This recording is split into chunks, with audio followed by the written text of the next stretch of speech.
dishes weren't hers. Lily stood at the kitchen sink in Derek's apartment. Warm water running over someone else's plates, someone else's wine glasses, someone else's dessert forks. The dinner party had been Derek's idea. His friends, his colleagues from the sales floor. She'd met most of them once, maybe twice. From the living room, laughter. Derek's voice rising above the rest, telling the story about the client in Denver. She'd heard it 4 times now. Each time, the fish got bigger. She scrubbed a casserole dish that had been sitting in the oven for 20 minutes too long. The cheese was welded to the corners. Her hands were red from the hot water. She could have left them. Could have gone back to the living room, sat down, joined the conversation. No one had asked her to clean up. No one ever asked. That was the thing. Nobody asked. She just did it, the way she always did. That's just who I am. She said it quietly. To the steam rising off the water, a small, familiar sentence. A mantra she'd carried so long, it didn't feel like a thought anymore. It felt like a fact. Like her name, like the color of her eyes. She finished the dishes, wiped down the counters, put the leftover salad in a container with a sticky note. Eat by Wednesday, because Derek would forget otherwise. She folded the kitchen towel into a neat rectangle and hung it on the oven handle. Then she went to the bathroom to check her face. Not because she'd been crying, because she wanted to make sure she looked okay before she went back out. Because looking tired at someone else's dinner party would be rude, would invite questions, would make people worry. And Lily did not make people worry. She made people comfortable. That was her job. Not her job at work, though. It was that too. Her job in every room she'd ever walked into. When she came back to the living room, Derek's colleague, a man named Brad with a watch that cost more than her car, looked up and smiled. Derek, your girlfriend is amazing. Seriously. She cooked, she cleaned. Does she do this every time? Derek leaned back on the couch, arms stretched across the top, and gave that smile. The one that made you feel like you were standing in sunlight. She can't help it. She takes care of everyone. It's her thing. I got lucky. Everyone laughed, warm, appreciative. And Lily, standing in the doorway with dish soap still under her fingernails, felt a glow in her chest. A warm, familiar glow. She had been praised for her own disappearance, and it felt good. That's the part she would think about later. Not the dishes, not the sticky note, not the way her back ached from standing at the sink for 30 minutes. The part that would keep her up at night was how good it felt to be told she was amazing for doing something no one had asked her to do, and no one would have noticed if she hadn't. That glow, that was the trap. She just didn't know it yet. Lily Chen was 29 years old. She worked as a social worker at a community center in Kensington. She stayed late. She came in early. She brought donuts on Fridays because she'd noticed that Fridays were when the office felt heaviest. Her supervisor once told her, "Lily, you're the kind of person this field was made for." And Lily had smiled and said, "I just care a lot. I can't help it." She believed it the way she believed in gravity. But there's a difference between caring a lot and being unable to stop. Between generosity and compulsion, between a gift and a reflex. She'd been with Derek for 2 years. They'd met at a party. He was the loudest person in the room, confident, funny, the kind of man who talked about himself for 45 minutes and made it feel like a gift. Lily had listened with her whole body. At the end of the night, he'd looked at her and said, "You get me. No one ever gets me like that." And Lily had felt the glow. The warmth of being needed, of being useful enough to keep. They moved in together 6 months ago. His apartment. His name on the lease. Derek suggested it. Lily said yes. She always said yes. The word no lived somewhere deep in her throat, and every time it tried to surface, something older and stronger pushed it back down. The exhaustion had been building for months. Not the normal kind. A tiredness that lived in her bones. In the way she said, "I'm fine," so automatically that she sometimes believed it even when her hands were shaking. She first noticed it at work. A client had started crying during an intake. Lily had listened, held the space, done what she always did. But afterward, she went to the bathroom and sat on the closed toilet lid for 10 minutes. Not paralyzed, just empty. Like a pitcher poured out so many times there was nothing left but the shape. Carmen, her coworker, found her there. "Lily, hey, you okay?" I'm fine. Just needed a minute. Long morning. Carmen didn't push, but she did something that surprised Lily. She sat down on the bathroom floor, crossed her legs, and looked up at her. "Can I say something? And you can tell me to shut up." Of course. "This is the 3rd time this month you've covered my shift. The 2nd time you've stayed past 7, and I've seen you bring lunch for 2 people in the office who never even asked. Lily, you're allowed to say no. You know that, right? You don't owe me anything." Lily laughed. The nervous kind. The kind that sounds like deflection because that's exactly what it is. I know. That's just who I am. I like helping. Carmen looked at her for a moment. Something flickered in her eyes. Not judgment. Something closer to worry. "Okay, just take care of yourself too, yeah?" Lily nodded. Carmen left, and the sentence stayed. Not Carmen's concern, not the worry in her eyes. The sentence Lily had said back. "That's just who I am." She'd said it 1,000 times, in 1,000 rooms, to 1,000 people, and it always felt true. But sitting on that toilet lid in the bathroom of a community center in Kensington, empty as a pitcher, exhausted in a way sleep couldn't fix, she heard it differently. Not as identity, as defense. She made an appointment with a therapist the next day, not because of Derek, not because of work, because she was tired. That was the word she used on the phone. "I think I'm burned out." Dr. Reese's office was on the 1st floor of a renovated row house in Fairmount. Small, warm, plants on every surface. A couch that sagged in the middle like it had held a lot of people for a long time. Afternoon light came through the window and made the room feel golden. Dr. Reese herself was not what Lily expected.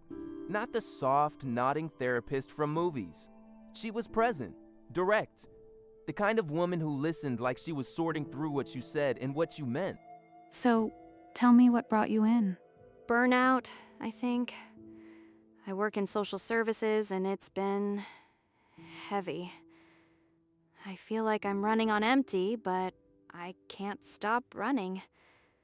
I just keep going and I don't know how to stop. What happens when you try to stop? I don't really. There's always someone who needs something. A client, a coworker. Derek, that's my boyfriend. My mom calls on Sundays and I can hear in her voice that she needs me to be okay, so I'm okay. It's like the world keeps needing things from me and I keep giving them. And what does Lily need? The question landed somewhere unexpected, like being asked a riddle in a language she'd forgot. I don't. I mean, I need sleep. And maybe a vacation? I think if I just had a week off, I could reset. That's what you think you need. I'm asking what you actually need. Lily opened her mouth, closed it, opened it again. I don't know. I've never really thought about it like that. That's interesting. You spend all day thinking about what other people need. When was the last time you thought about what you need? That feels selfish. Does it? Or does it feel dangerous? The word landed like a stone in still water. Dangerous. Lily turned it over in her mind. I don't know what you mean. That's okay. We'll come back to it. They talked for the rest of the hour. About work mostly, the clients, the caseload, the Friday donuts. Dr. Reese listened, asked questions, didn't rush. At the end of the session, she said one more thing. Lily, I want to ask you something, and I want you to sit with it this week. Don't answer now, just notice. When was the last time you said no to someone? Not no, but I can do it later. Not no. Sorry, let me find someone else. Just no. Lily smiled. The automatic one. The one she wore like armor. I'm sure I have. Recently, even. I just can't think of one right now. That's what I want you to notice. She drove home thinking about it. She tried to remember a time, a single time. I know that wasn't followed by an apology or an alternative or an explanation.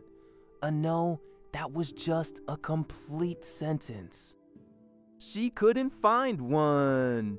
Not this month, not this year, not since. She couldn't remember since when. The apartment was dark when she got home. Derek was on the couch watching something on his laptop, headphones in. He pulled one out when she walked in. Hey, where were you? I had an appointment. I told you this morning. Oh, right.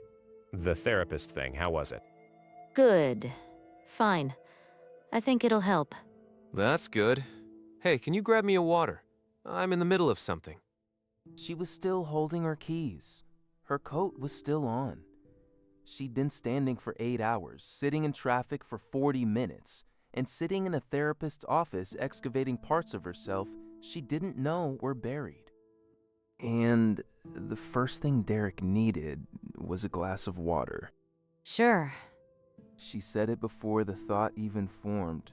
The way you blink, the way your heart beats, a response so automatic it didn't pass through the part of her brain that could evaluate it. She brought him the water. He took it without looking up. Thanks, babe. She stood there for a moment, coat on, keys in hand, glass delivered. And somewhere in the back of her mind, Dr. Reese's question echoed like a bell she couldn't unhear. When was the last time you said no? Second session was harder. Dr. Reese started with something Lily hadn't expected. I want to talk about something you said last time. You described yourself as someone who just cares a lot, who can't help it? Is that how you see yourself? Yeah, I mean, I've always been the caring one. In my family, at school, at work, people come to me when they're struggling. I'm the person everyone calls. And does that feel like a choice? It's who I am. You've said that twice now. That's just who I am? What if I pushed back on that? Lily's smile flickered, just for a second. What do you mean? What if who you are isn't a fixed thing? What if I'm the caring one isn't a personality trait, but a role you learn to play? No. I genuinely care about people. It's not an act. I'm not saying it's an act. I'm saying the caring might be real, and the compulsion to care at your own expense might be something else entirely. Those two things can exist in the same person. Lily crossed her arms. Not angry. Protective. The way you hold yourself when someone is getting close to something you've been guarding. What do you mean, something else? Let me ask you about your childhood. What was your family like growing up? Normal. My mom, my dad, my brother. We were close. Are close. Tell me about your mom. Lily relaxed a little. This was comfortable territory. She loved talking about her mom. She's amazing. The most selfless person I've ever met. She worked full-time as a teacher and still managed to do everything at home. She cooked every night. She helped with homework. She volunteered at church. She took care of my grandma when she got sick. She did everything. Everything. My dad wasn't. He wasn't bad, but he wasn't helpful either. He'd come home from work and just sit in his chair. And my mom would cook, clean, handle us kids, manage the house, and she never complained. Not once. Not once? She'd smile through it. She'd say, "It's fine, honey. That's just what moms do." The words left Lily's mouth and hung in the air between them. That's just what moms do. That's just who I am. The same sentence, different lips, same shape. What was your dad like when he didn't get what he wanted? Lily's hands went still in her lap. He got quiet, cold, not mean, just withdrawn. If dinner wasn't ready when he expected it, he'd just go to his chair and not talk to anyone for the rest of the night. If my mom asked him to help with something, and he didn't feel like it, he'd sigh like she was asking him to move a mountain. And she'd say, "Never mind, I'll do it," and she'd do it with a smile. What did you learn? Watching that? I learned that love means taking care of things. That if you want someone to stay calm, you handle everything before they have to ask. That the price of peace is making sure everyone else is comfortable. And what happens when everyone else is comfortable? Then everything's okay. Then nobody's angry. Then you're safe.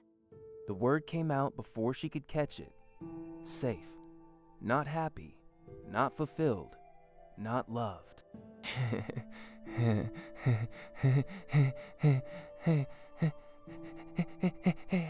Safe. Safe from what? Lily's eyes were wet. Not crying.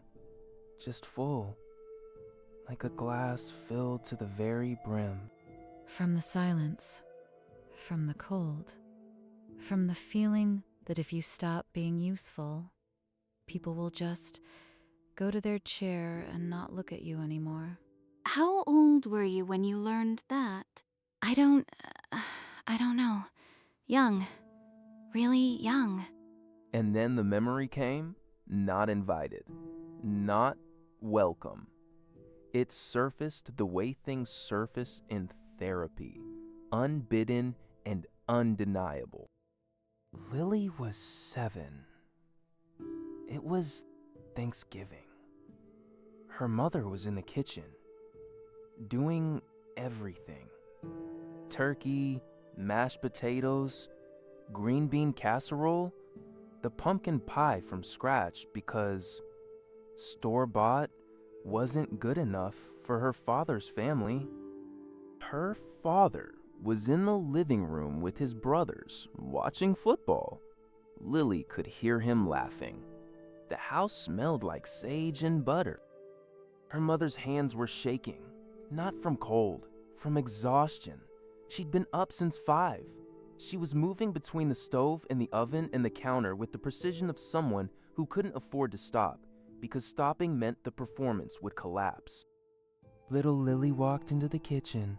"Mommy, do you need help?" Her mother looked down. smiled. The smile that covered everything. "I'm fine, honey. Go play." But Lily didn't go play. She picked up a dish towel and started drying the pots. She was too short to reach the counter properly. She stood on her tiptoes and dried each pot with the focus of a child who had decided, without words, without understanding, that this was her job now. That helping was the price of being in this family. That being useful was how you earned the right to stay. Her father walked in 20 minutes later, looked at the table, set for 12, every plate positioned, every glass polished, his wife's hair pulled back, and her smile in place. "Wine's not cold enough," he said, and walked back to the living room. Her mother's smile didn't break. It adjusted. The way a building adjusts in an earthquake. The structure held. Something inside it cracked. And little Lily, standing on her tiptoes with a dish towel, made a decision she would not remember making for 22 years. She decided that love was this. That love was a woman at a counter, smiling while her hands shook, making everything perfect so that no one would be cold to her. That love was effort, invisible, exhausting, unacknowledged effort, and the reward for that effort was not gratitude or reciprocity. The reward was the absence of coldness, the absence of the sigh, the absence of the turned back. Love was not a gift. Love was a payment. And if you stopped paying, you lost everything. Dr. Reese let the silence hold. It filled the room like water. Lily, that 7-year-old girl standing on her tiptoes. What was she learning? She was learning that if she was useful enough, nobody would leave. And has she ever stopped being useful? Lily shook her head. Slowly. The kind of slow that comes when the body understands something the mind is still catching up to. She's still standing at that counter. Every day. At work. With Derek. With everyone. She's still drying the pots. She's still making everything perfect so nobody goes cold. And what does she call it?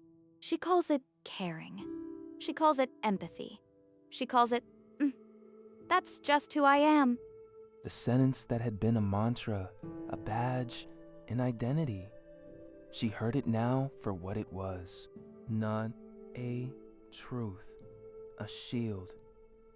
A story she told herself so she wouldn't have to look at what was underneath. And underneath was a 7-year-old girl standing on tiptoes, terrified that if she put the dish towel down, someone would stop loving her. A week passed. Lily went back to work. She covered Carmen's shift again. She stayed late again. She brought donuts on Friday again. But something was different. A pebble in the machine, a slight drag in the gears.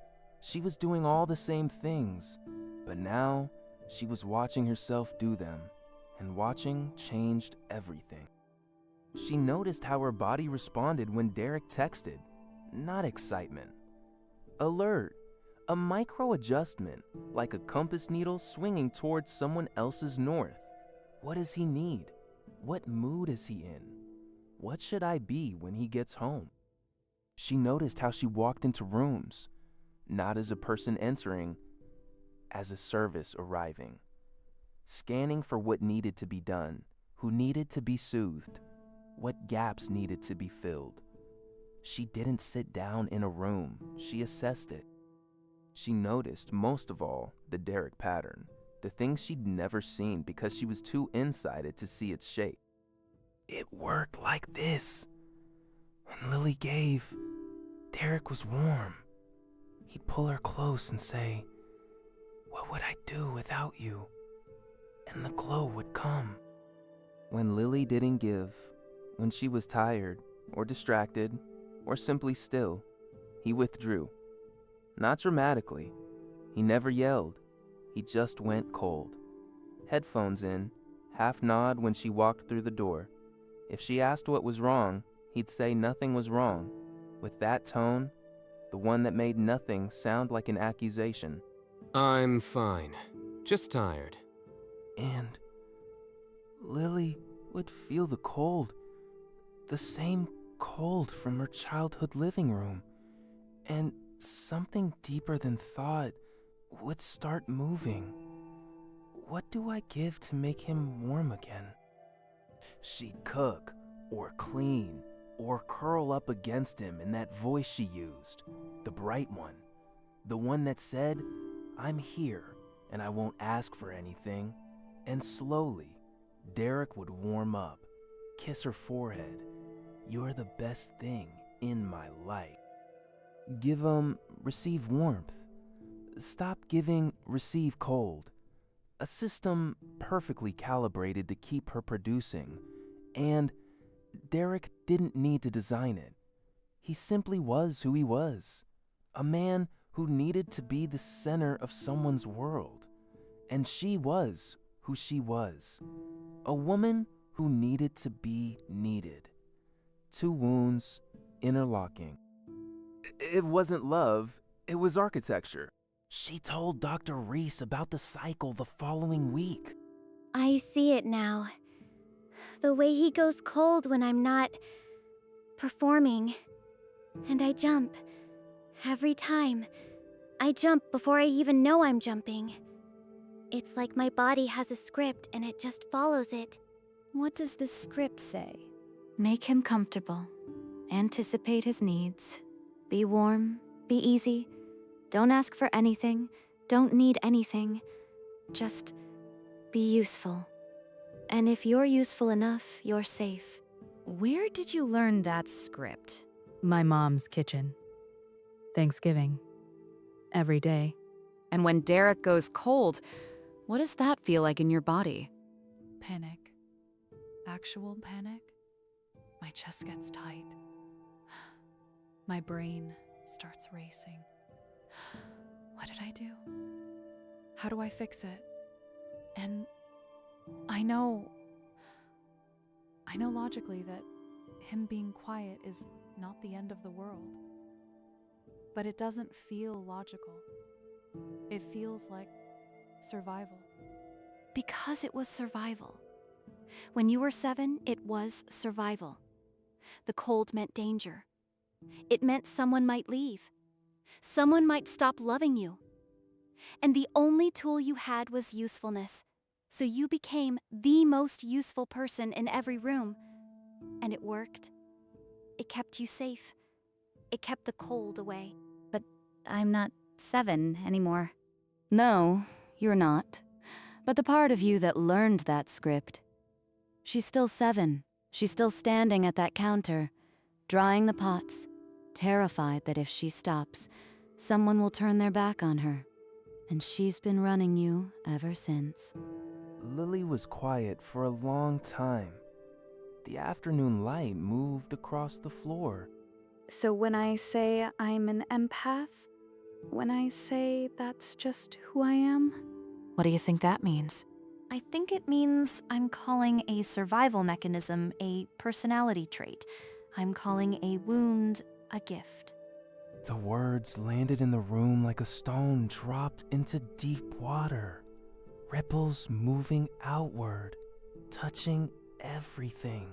I want to introduce you to something. Not as a diagnosis, as a lens. Can I? Yeah. There's something called a fawn response. You've probably heard of fight or flight, maybe freeze. But there's a fourth response, fawn. It means when you're in danger, instead of fighting or running or shutting down, you merge. You become what the other person needs. You appease, you please. You make yourself so useful, so agreeable, so perfectly attuned to their needs that they have no reason to hurt you. That's me. That's exactly me. It develops in childhood, usually in homes where the child learns that their safety depends on managing someone else's emotions. The child can't fight, can't run, can't freeze because that draws attention. So they fawn. They become the helper, the peacemaker, the one who reads the room before they read a book. And they grow up thinking that's empathy. Exactly. And here's where it gets complicated. Because the empathy is real. You do feel people's pain. You do attune to their emotions. You do care. But the compulsion, the inability to stop, the terror of saying no, the erasure of your own needs, that's not empathy. That's the fawn response wearing empathy's clothes. Lily pressed her hands against her face, not crying, holding. Jung wrote about something he called the shadow. Most people think the shadow is the dark side, the anger, the selfishness, the parts of us that are ugly. But that's not exactly right. The shadow is whatever we've been taught to hide, whatever feels too dangerous to own. For someone who's aggressive, the shadow might be tenderness. For someone who's controlling, the shadow might be vulnerability. And for someone like me? For someone like you, Lily, your shadow isn't the darkness. Your shadow is the light you won't let yourself have. Your shadow is the word no, the right to rest, the permission to exist without earning it. You buried those things so deep when you were 7 years old that you forgot they were yours. The room was very still. And that's the trap. Not Derek, not your father, not any of them. The trap is believing that your wound is your gift, that what's keeping you small is what makes you good, that the fawn response, the thing that kept you safe when you were a child, is who you are as an adult. You've built your entire life on this belief, your career, your relationship, your identity. And questioning it feels like dying. Like dying. Because if you're not the caring one, the giving one, the one who holds everything together, then who are you? Lily didn't answer. Not because she didn't know, because the answer terrified her. She might be no one. She might be just a person. Ordinary, with needs, with limits, with the right to put herself first. And that felt more dangerous than any cold she'd ever survived. The next 2 weeks were the hardest of Lily's life. Not because anything dramatic happened, because she saw she couldn't stop seeing. She saw it when Derek asked her to pick up his dry cleaning. She said, of course, without thinking, then sat in her car and realized she just added 40 minutes to her commute. She hadn't even paused. She saw it at work. A new client who reminded her of her father. Quiet, cold, and Lily caught herself doing it. Softening, smiling, molding herself into whatever shape would keep the coldness away.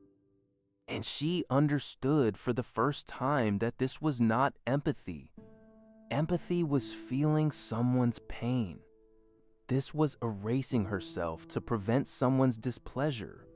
Empathy was a bridge. This was a disappearing act. She went home that night and found Derek on the couch. Laptop, headphones, the usual.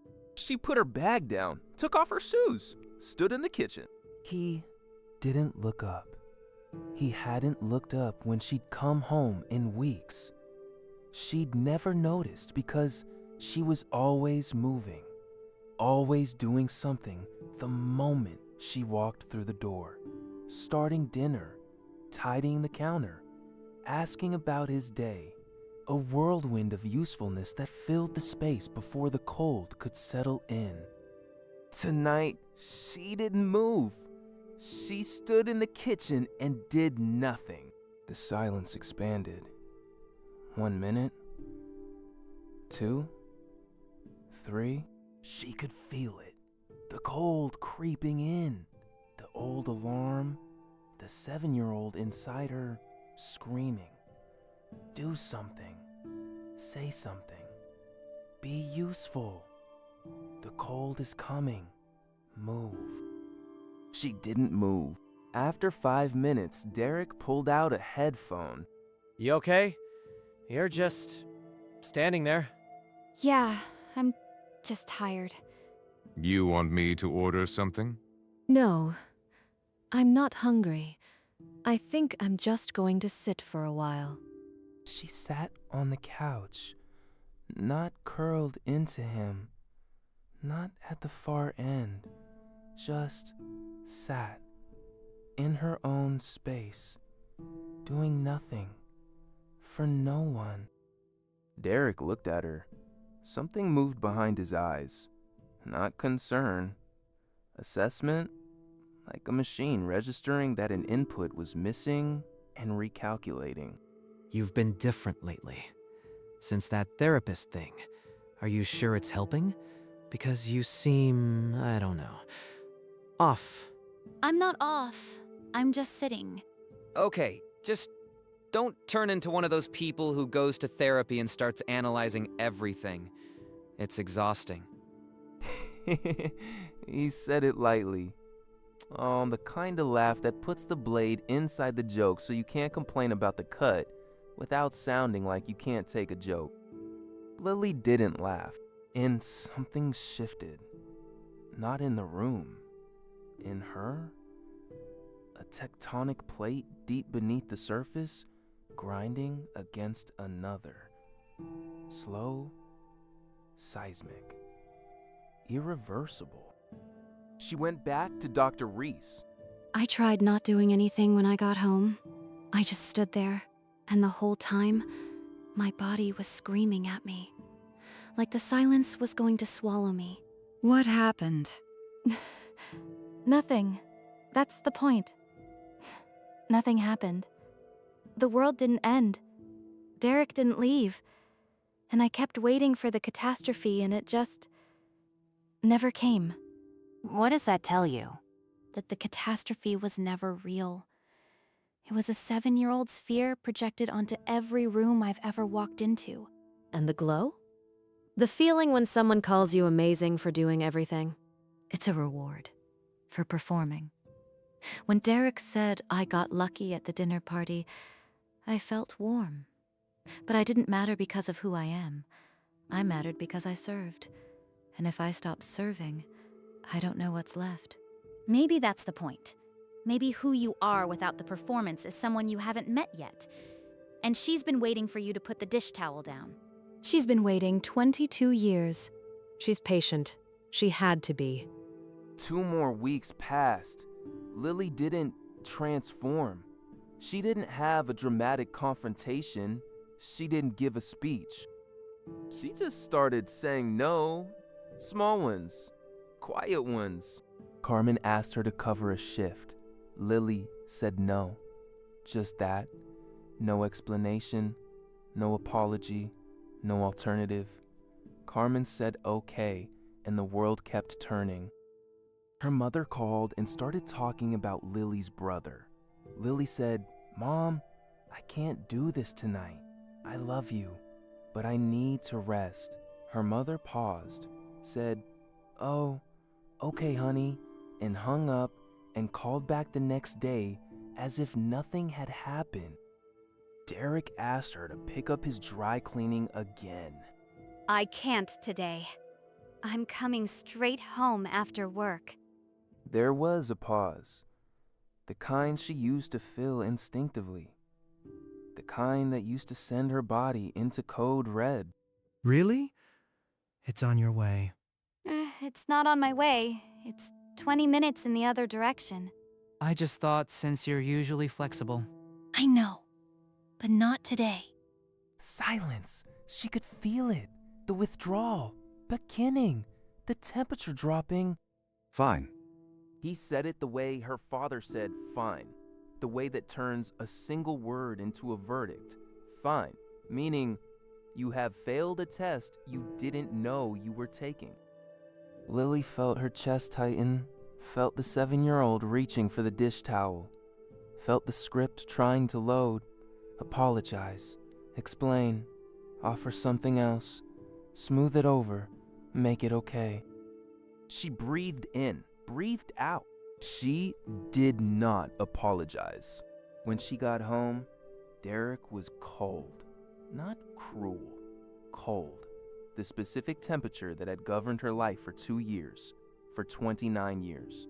The temperature that said, you are not performing, and therefore, you are not safe. She sat on the couch. She read a book. She made herself pasta, just for herself, and ate at the kitchen table. Derek came in halfway through. So you're just making dinner for yourself now? I was hungry. There's pasta in the pot if you want some. It's not about the pasta, Lily. It's... Here, you're being... distant. I feel like I'm losing you. Anda red though keen to close, and you say that as a stats asked where. As tagariliated ekings at some barfasters, expansion twitch which delus the numb. I'm losing you, as if she were a possession misplaced. You're not losing me, Derek. I'm just... here. I'm just sitting here, eating pasta. You're not the Lily I know. And there it was, the sentence that confirmed everything.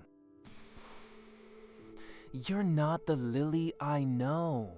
He was right, she wasn't. Because the Lily he knew was the one who washed dishes that weren't hers and called it love. The one who covered shifts and called it caring. The one who disappeared into other people's needs and called it identity. That Lily was the fawn response in a sundress. That Lily was a 7-year-old on tiptoes, performing safety. And this Lily, the one sitting at the table, eating pasta she'd made for herself, with a book open and her own breath steady. This Lily was someone Derek had never met. Because she'd never met herself either. Not until now. The last session with Dr. Reese wasn't the last session. It was just the last one that felt like excavation. The ones after would be different. Reconstruction instead of demolition. But this one was the hinge. I said no to Derek, and he went cold, and I sat with it. And it was terrible. And then it was over, and he's still here. And nobody died. How do you feel about that? Like all the years of exhaustion, all the shifts I covered, all the dishes I washed, they weren't necessary. They were just keeping me busy so I didn't have to feel how scared I was. And how does that change how you see yourself? I'm not the empath I thought I was. I mean, I am empathetic. I do feel things deeply. But the part that couldn't stop, the part that gave until there was nothing left, that wasn't a gift. It was a response, a trauma response. And calling it a gift made it impossible to question. Because who questions a gift? The caring was the cage, and I was in it. And the door was always open. I just thought the door was the wall. Lily looked at the window, the plants on the sill. A spider had built a web between 2 pots. Perfect geometry. Patient work. I'm scared that underneath the giver, there's nothing. Or maybe underneath the giver is someone with preferences, and opinions, and needs, and anger, and the capacity to say, I want this, instead of, what do you need? Maybe she's not empty. Maybe she's just been very, very quiet. Because she learned a long time ago that being quiet was the price of being loved. Lily was crying now. Not the dramatic kind, the quiet kind. The kind that comes when something you've been holding for 22 years finally sets itself down. That's who I was. The quiet girl. The helpful girl. The one who earned love by disappearing. And who do you want to be? Someone who doesn't disappear. Someone who takes up space. You just said no. To the old version of yourself. Right now, in this room. That's a no. A real one. With nothing after it. Lily laughed. A real one. Short and wet and surprised. Like someone who'd been holding their breath and just remembered they were allowed to exhale. She drove home with the windows down, even though it was February and the cold bit at her cheeks. The air felt good, clean, like the first breath after being underwater. She didn't go straight to Derek's apartment. She went to hers, the one she'd kept, the studio in Fishtown that she hadn't given up even when Derek asked why she was paying rent on a place she never used. She'd said it was just in case. She hadn't known in case of what. Now she did. She unlocked the door. It smelled like dust and old lavender from a sachet she'd left in the closet. Small, one room, a kitchenette, a window that faced a brick wall. Hers. She didn't cook, she didn't clean, she didn't pick up her phone. She sat on the floor with her back against the wall and she did nothing. Nothing for anyone. Nothing for Derek. Nothing for her mother. Nothing for Carmen or the clients or the world that had always needed her so much. She just sat there, breathing, existing, taking up space in a room that belonged to her and no one else. And for the first time in 29 years, doing nothing didn't feel selfish. It didn't feel dangerous. It didn't feel like the cold was coming. It felt like a beginning. Quiet and small and terrifying. She thought about the dinner party, the dishes, the sticky note, the glow when Brad called her amazing. She thought about her mother's hands, shaking over the stove. She thought about the 7-year-old on tiptoes with the dish towel. She thought about the sentence she'd carried, like a name, like a fact, like the color of her eyes. That's just who I am. And sitting on the floor of her own apartment with the dust and the lavender and the cold February air coming through the cracks in the window, she said a different sentence. Out loud, to no one, to herself. That's who I was. But it doesn't have to be who I stay. The room was quiet. The kind of quiet that doesn't need filling. And Lily sat there. And she didn't reach for anything. Not her phone, not a task, not another person's need. She just sat. And for the first time in her life, being still didn't feel like failing. It felt like the beginning of finding out who lives underneath the performance. She didn't know yet. She might not know for a long time.